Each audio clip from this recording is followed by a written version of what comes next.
Hello, this is Uncle Jim. On the previous video, I was casting with this Hilts mold for fishing weights that have the little hooks, and then you put your little hook in there, and everything went well. That video, I just waited long enough to where it could shove over to Odyssey and then deleted it. Okay, so casting went super easy. Little brake cleaner on the mold, heated it a little bit. I had about that much in my pot of wheel weights or whatever, and it casted, just boom, bang, pow, real easy. I just wanted to see what happened here. Now, it was a little disappointing on the ball sizes because I can't really stack these or these unless you're using 3-inch shells. Today we're just going to use hobo slugs or hobo holes. So in the previous video I showed you how you could cut off your crimp here and save it because that'll replug at the top and it works perfectly using the Federal bulk pack stuff. The Winchester is really soft and cheesy and malleable. Also, their wad comes to the top here. So if you're going to roll crimp, you got to back it out a little bit and trim some of that off of there just to get it to roll. If you're using the Universal Winchester and it's real flimsy and it doesn't work as well as the Federal. However, it works good for decrimping and recrimping if you have a shotgun loader.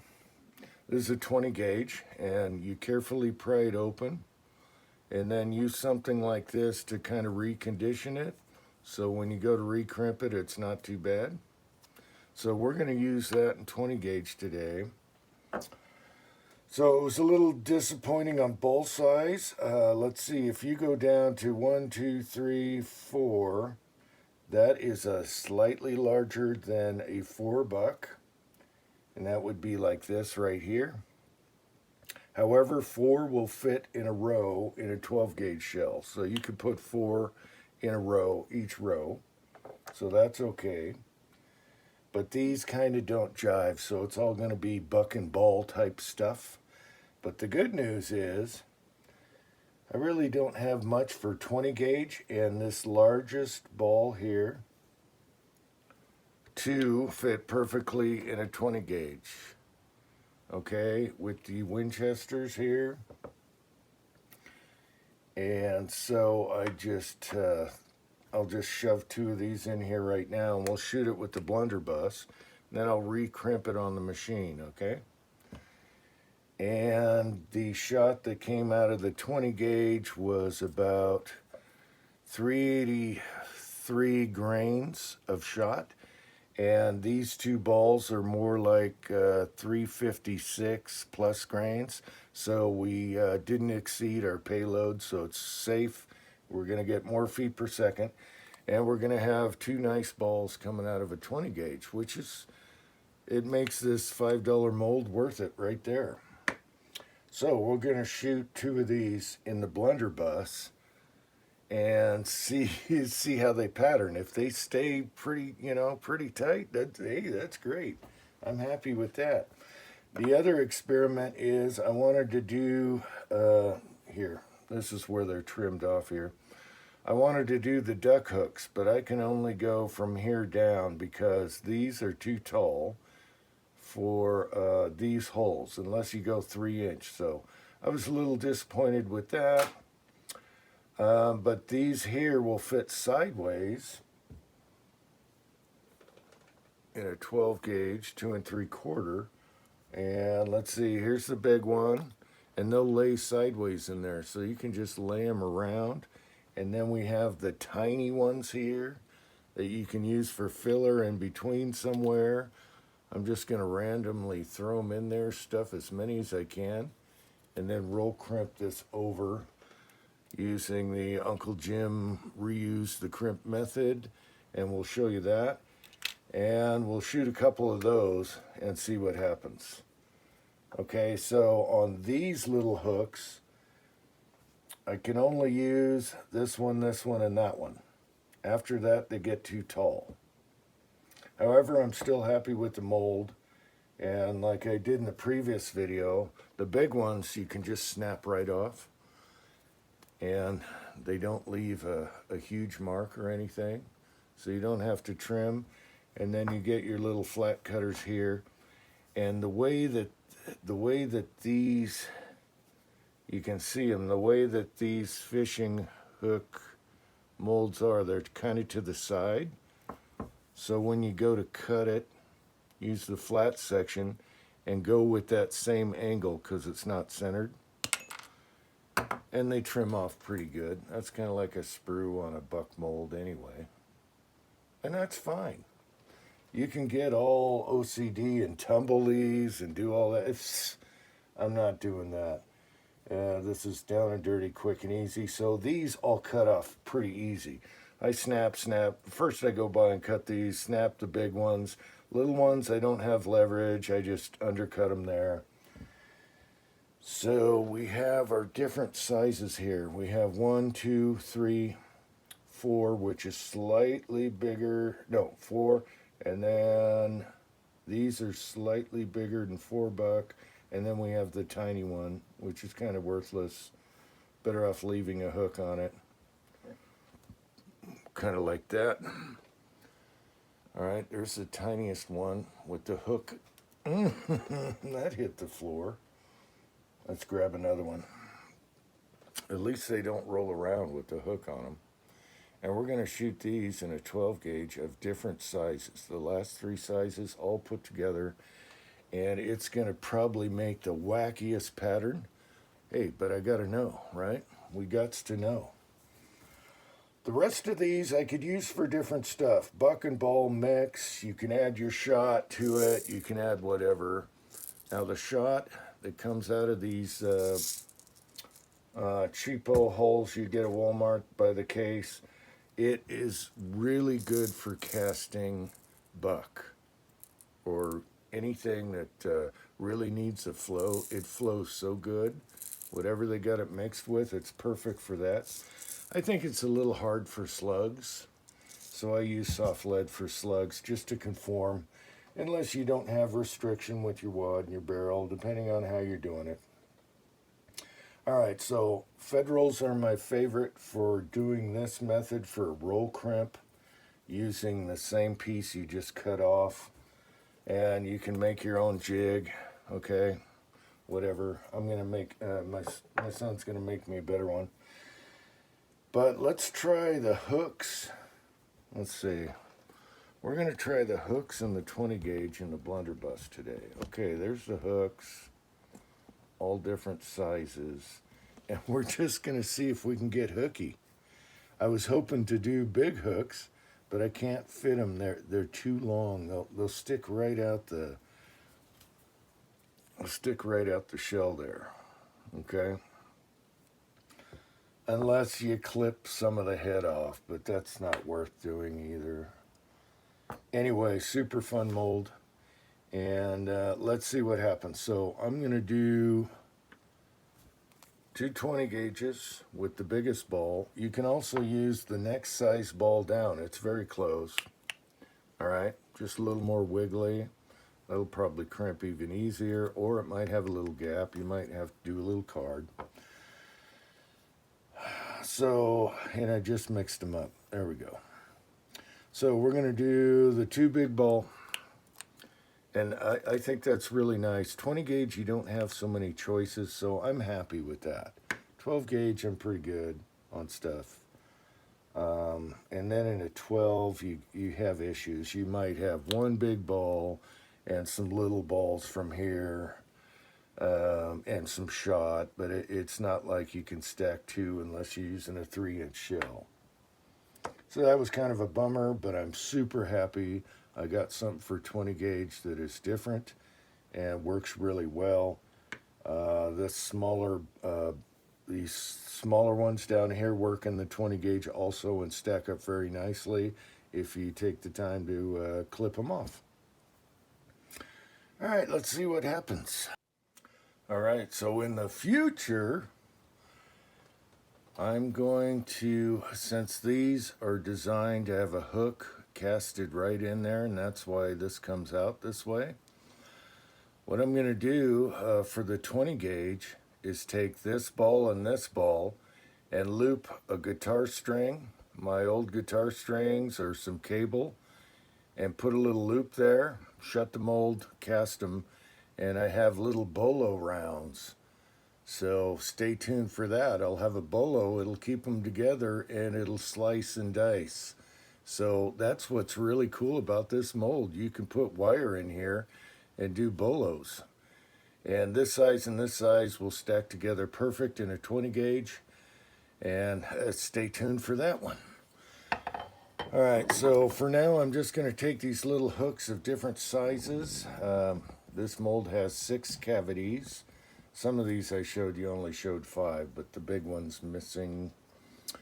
Okay, so I'm going to take these of different sizes and stuff as many as I can in a 12 gauge with the hookers and see how sporadic it's going to be. It should be devastating, but we'll see what the pattern is. I'll go back so many yards and then do it from a different distance, and just a quickie test today, okay? Okay, coming over to the Mech 20 gauge press, which is very dusty. All right, so we're going to, I like to turn it once, get the crimp started, and then crimp. And I like to do it again because this is really cheesy plastic. And it turned out a little bit funky. That one turned out a little funky, and it's just the soft Winchester holes. But it's cheap, and it's fun, and 20 gauge is expensive, so we got big ball there. Okay, so for the hookers, I'm just going to try and stuff and stagger. I got big and little here that fits down in there. That's good, and we'll just stuff and stagger and see how many we can get in there. I'm not going to exceed my payload versus the buckshot that came out of it in the 12 gauge. And we'll do a couple of those, random stacking, and see what happens there. Now on the 20 gauge, I could also add a little bird shot to keep the balls from shifting around. But I'm not going to do that today. It's just 2 balls, and then we do bolo later. I think the bolo is going to be the stuff. Guitar strings and bolo, you could just cut something. Oh, yeah, baby. I'm excited for that one, but that'll be later. We got too much on our plate right now. Okay, I did the best I could with the little hookers. Stuffing as much as I can in there. We'll re-put our plug in there, the Uncle Jim plug. Oh yeah, that's perfect for roll crimping. All right, I don't know how many are in there. They're different sizes, but, and it's probably gonna pattern terrible, but let's see what happens. All right, let's roll crimp it. Okay, we're gonna use the slug muffin mount for the antique crimper. Stick that guy in there, block her down. All right, we got to bring you back down here, I think. Yeah, this is all wacky. Sorry. That should be good enough. All right. So we got our little hooks here in the 12 gauge Federal hole. And we'll put her in the slug muffin here and give it a few twists. 1, 2, 3, 4, 5, 6, 7, 8. I'm going to give it 9, 10. 9, 10. And there we go. We got a factory looking roll crimp on the Uncle Jim Savior crimp, whatever you call it.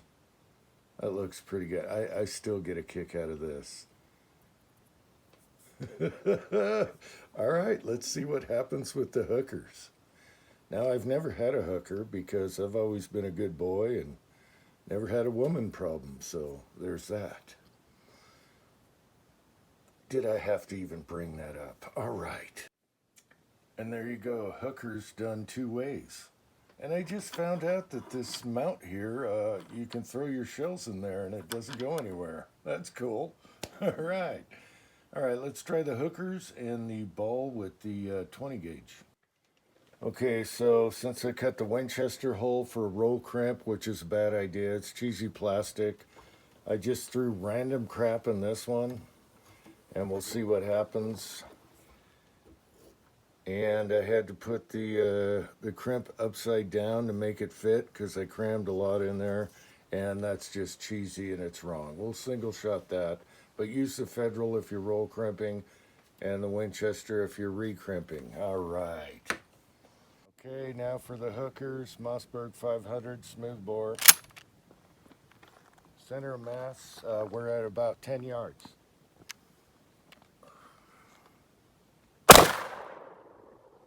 Hey, that pattern's better than I thought. Go up there.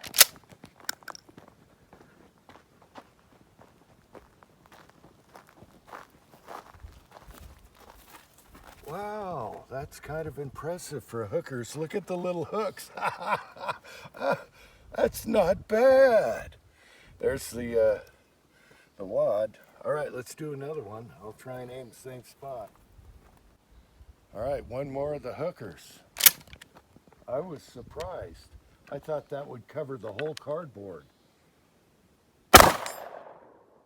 Nice, look at that. You hit the steel. Who would have thought? Did I hit steel target behind there? Yeah, you did. Looks like the slug went center that time. Look at that. Here's my hand. Look at the hooks. Look, there's a hook there. Wow. All right, let's try that Winchester crap that I just boggled together. Get rid of that one, then we'll do 20 gauge. All right, here's the wonky Winchester. I forget what I put in there. I just threw stuff in there on the table.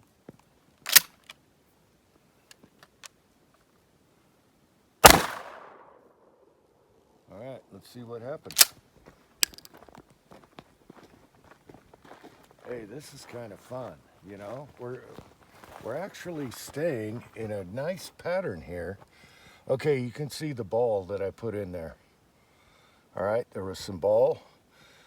I really like these little hookers. Look at these, even the tiny one there. Look at that one. And they stayed here. I thought they'd be everywhere. All right, now let's put a piece of paper on this and do the 2-ball in 20 gauge with the blunderbuss. All right, now for the 20 gauge blunderbuss, I chopped down a Winchester here, and we'll see what happens. It's got a 1022 front sight I put on it because it shot low. Once you chop your, anyway, when you chop your shotgun barrels, sometimes they have a swoop, and that's what sighted her in. No rear sight, just go over the hammer. All right, this is the 2-ball, and I'll try and aim this proper. It's a pistol, kind of. It's not a pistol, it's a legal shotgun. 19.5-inch barrel or something like that.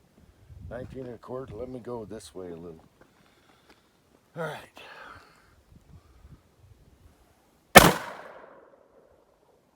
Where in the hell did that go? Let's go. Spud out nicely, spits over the shoulder. Oh, that's terrible. Right here and right here. That's like a foot or more. Let's try it again. I think those need bolos. If you have a bolo that keeps them together like that, and it'll just slice and dice. All right, let's try it again. Okay, we're at the same 10 yards. What do you think, boy? Bolo? Yeah. Bolo for sure. Keep them together. That thing spread like a mother. Let me go this way because I want to hit over where I can recover these things. All right, let's try that again. Spits right over the shoulder. Ejection. I love that on the shotgun. And kind of the same deal. This time we went, what, high and low? Yeah. Oh no, there's one here. Huh. So we had here and here, but these two stuck together. There's the wad.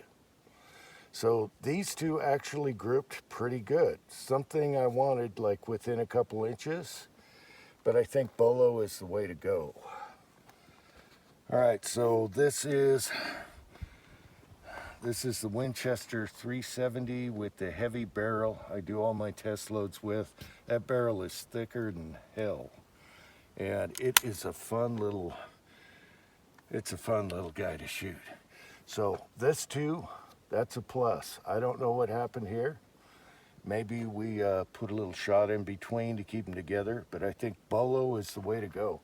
I'll do a bolo line about this far apart or closer, and that'll be in a future video because this mold can do that. Look at this. Look at that. We got a torn up wad there. That had to be the cheap Winchester, I don't know. Okay, these were the holes after. Even the cheapo Winchester that doesn't roll crimp good turned out fine afterwards. There's a little crimps on the cheap 20 gauge Winchester. And again, thanks for watching. Those hooks surprised me, and that was fun. Until next time.